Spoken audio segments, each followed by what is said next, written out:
Bonjour Frédéric, Bonjour. vous êtes l'un des deux fondateurs d'Écrire le sport. À l'origine, ce concept, c'était des rencontres, ça a un petit peu évolué depuis.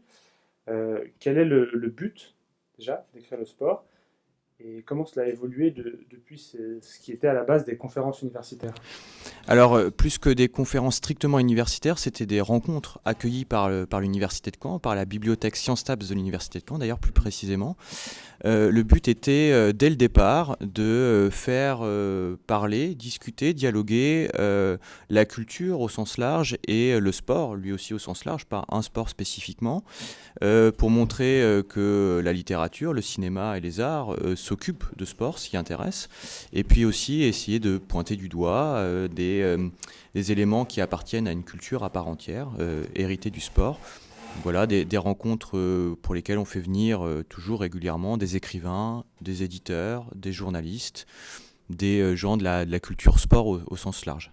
Et ne serait-ce qu'en termes sémantiques, écrire le sport, vous n'avez pas peur que ce soit un peu réducteur en associant ça seulement à la littérature? Ça a été un choix à faire, j'imagine, le nom, le titre du concept? Alors évidemment, étant de base, disons, littéraire, on avait au départ une volonté tournée vers la culture écrite.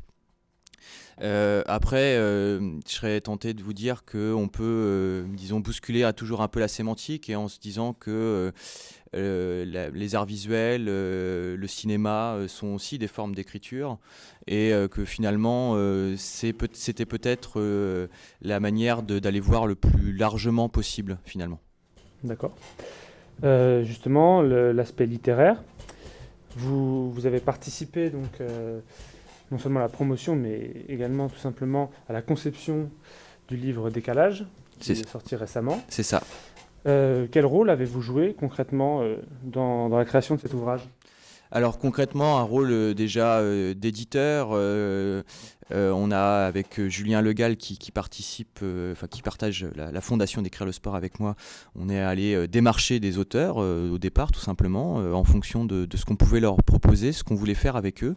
Et puis après, plus concrètement, comment dire, eu en charge l'édition au sens strict du terme, donc la vérification des textes, le travail auprès des auteurs, et puis la réalisation de la maquette, le travail avec le photographe, avec le ou les graphistes. Le photographe, justement, moi, pour avoir parcouru pour l'instant le livre, donc je ne peux pas en faire une critique exhaustive, je ne l'ai pas terminé, mais c'est vrai que les photos apportent beaucoup. C'est toujours dans la même idée d'associer le sport à l'art et à la culture au sens large du terme. Évidemment, on a trouvé, disons, les clichés de Hans van der Meer un peu par hasard sur Internet. Donc Hans van der Meer, photographe hollandais appartenant à l'Académie photographique de Hollande, qui avait travaillé pendant de nombreuses années sur les footballeurs du dimanche, qu'il était allé rencontrer un peu partout en Europe, en Hollande, en Allemagne, en Autriche, en France. Et il photographiait avec des plans des fois très larges et montrait justement, c'était aussi en adéquation avec notre thème titre, hein, le décalage. Et il y a toujours des éléments qui prêtent à rire sur ses photos sans aucune condescendance aussi. C'est ce qu'on avait vraiment apprécié dans son travail. Justement, sur l'humour, moi j'ai apprécié un des passages de ce livre qui est intitulé L'humour à la limite du hors-jeu. Je cite, la dictature du LOL, un vrai passionné doit se montrer exigeant envers lui-même et envers les autres. Est-ce que vous pouvez revenir sur ce point qui me paraît central dans votre réflexion? Alors évidemment, l'article de Maxime Miana qui pointe du doigt les problématiques, disons, autour de comment rire sur le football, comment rire du football, et comment le rire aussi avec une certaine forme d'exigence, qui parle justement de la dictature du LOL, et finalement comment être quelqu'un avec un minimum d'esprit, tout en sans éviter de tomber dans des choses abrutissantes entre guillemets, c'est-à-dire être aussi exigeant ce qu'on demande sur le football par rapport à son sens culturel et éviter d'être en même temps de combattre les discussions de comptoir un peu vaseuses.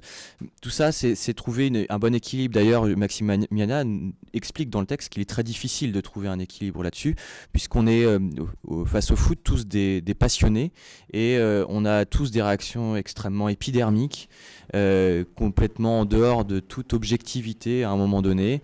Je passais, moi, mercredi soir, des soirées avec des amis devant le match du PSG. Avant de devenir objectif, on crie sur la télé. Hein. Enfin, D'accord, ouais. En premier lieu, après éventuellement, on prend un peu de hauteur. Et c'est justement ce que Maxime essaye de dire. L'humour permet justement de prendre un peu de hauteur, permet de pointer du doigt et de rentrer sur un terrain peut-être plus volontairement critique. De pointer du doigt des éléments que l'humour habituellement arrive à faire. Hein. De toute façon, on n'invente rien, je crois, là-dessus. Je pense que c'est une problématique qui est commune un peu à toute activité. Enfin, c'est jamais très facile d'en rire justement en apportant aussi du contenu, et ça l'est peut-être encore plus dans le sport où, comme vous dites, les émotions sont un peu encore plus développées, exacerbées. Oui, et puis je crois qu'en plus sur le foot précisément, il y a une forme d'humour qui existe quand même, c'est de railler les footballeurs.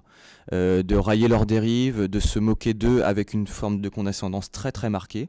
L'exemple typique encore qu'on peut citer, c'est comment la France entière se fout de la gueule de Franck Ribéry. Tout simplement, parce qu'il a du mal à parler, parce qu'il a du mal à s'exprimer, parce qu'il fait des bêtises, parce qu'on l'interview après 90 minutes à courir sur un terrain et qu'il est épuisé, tout simplement, et où qu'on se fiche royalement de Benzema et de la sextape, enfin de Valbuena, etc., etc.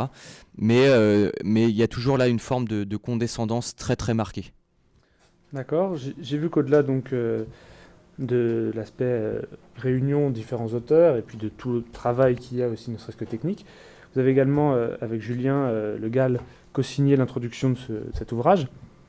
Vous y parlez d'une idée selon laquelle il serait incompréhensible d'opposer sport et culture. La question que je me pose à la lecture de cette introduction, c'est est-ce que le sport ne fait pas tout simplement partie de la culture ? Le sport fait partie de la culture, mais fait partie d'une culture particulière. C'est aussi ça qu'on essaie de montrer. De dire, quand on affirme qu'il est incompréhensible de distinguer football et culture, sport et culture plus largement, c'est tout d'abord de constater qu'il est pratiquement aberrant, dans son sens populaire, encore une fois, de distinguer la tête et les jambes. Pourquoi, finalement, la culture appartiendrait à une forme d'élite, aux gens intelligents, pour le dire vite, et pourquoi le sport appartiendrait à ceux qui ne savent se servir uniquement de leurs jambes, dire des bêtises et être des hommes avec une cacahuète à la place du cerveau. Ça, c'est une forme, à mon avis, extrêmement caricaturale, si ce n'est uniquement du sport, mais de la société dans son ensemble. Après, rapprocher la culture, pointer du doigt la culture foot, c'est en montrer ses spécificités. La culture foot, c'est une culture pop à part entière, qui est inspirée de différentes choses, qui, à mon sens, par exemple, en France, est vraiment inspirée de la culture street, de la culture hip-hop. Il faut pouvoir aussi la voir, pas avec notre regard habituel d'élite, tout en essayant quand même de garder un minimum d'exigence par rapport à ça. De prouver en même temps que c'est pas incompatible d'avoir un regard justement pertinent et de faire preuve d'intelligence pour parler de ce problème-là justement, quoi. Ouais, c'est le foot est la bagatelle la plus sérieuse du monde. Hein. C'est ni plus ni moins que ça, en fait. D'ailleurs, on revient beaucoup au foot. Vous l'avez rapidement évoqué, mais pourquoi le choix justement sur cet ouvrage de s'être recentré sur le football plus qu'un autre sport ? Ça fait déjà écho à la deuxième conférence qu'on avait organisée à Caen sur football et culture, un art du décalage à l'époque. On avait intitulé comme tel, pour laquelle on avait reçu Louis Dumoulin, Vincent Duluc et Brieux Ferraud. Donc Vincent Duluc et Louis Dumoulin qui ont contribué à cet ouvrage. On avait en fait abordé le sujet sur deux choses. C'est qu'on avait déjà plein de choses à dire sur le foot. Comme beaucoup de monde d'ailleurs, on a évidemment plein de choses à dire sur le foot, mais on est avant tout des passionnés de foot. Moi j'aime le sport par la focale du foot, j'ai pratiqué le foot pendant longtemps, c'est ce que je consomme le plus largement, et c'était une manière pour nous aussi d'épuiser le sujet un petit peu, c'est-à-dire de se dire on commence par tout ça et on évitera d'y revenir, et finalement on y revient quand même assez souvent, c'est la passion qui parle. Mais à l'avenir, est-ce que vous ne pensez pas que ça passera par élargir aussi le spectre en écrivant des livres sur le sport au sens bien plus large? Alors c'est complètement le projet déjà dans la mesure où nos publications sont en lien avec les conférences. On parle déjà d'autres sports dans les conférences. Lors de la toute première, on avait parlé de boxe avec Alban Lefranc. On avait parlé de cyclisme avec Bertrand Pirel qui publiait à l'époque l'ouvrage à charge sur Lance Armstrong. On a parlé récemment de course à pied, de voile. On a parlé d'aventure, des aventuriers un petit peu aussi.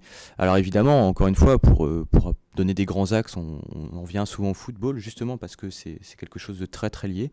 Mais le but pour nous, et le deuxième ouvrage qui est un petit peu dans les cartons, parlera pas du tout que de football. Non, là le but étant évidemment d'éviter cet écueil-là.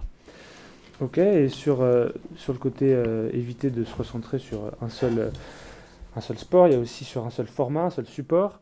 Dans ce livre, il y a différentes manières d'aborder les choses, avec un aspect un peu éditorial, des récits également, des entretiens, j'ai vu que vous en aviez mené un. Pourquoi ce choix de cette diversité, même ne serait-ce qu'au sein de l'ouvrage, il y a encore une diversité de supports. Qu'est-ce que ça apporte en plus ? Montrer la diversité de supports, déjà c'était même dès la base, dès le travail de maquette. On travaille sur un livre collectif, et on a une maquette qui est inspirée plutôt du magazine. C'était aussi pour donner une réalité tangible à cette culture pop qu'on essaye de définir, qu'on essaye en tout cas d'entourer un petit peu. Et puis justement pour ça, il nous semblait de se limiter, encore une fois, désolé pour la tautologie, mais à une seule manière de dire.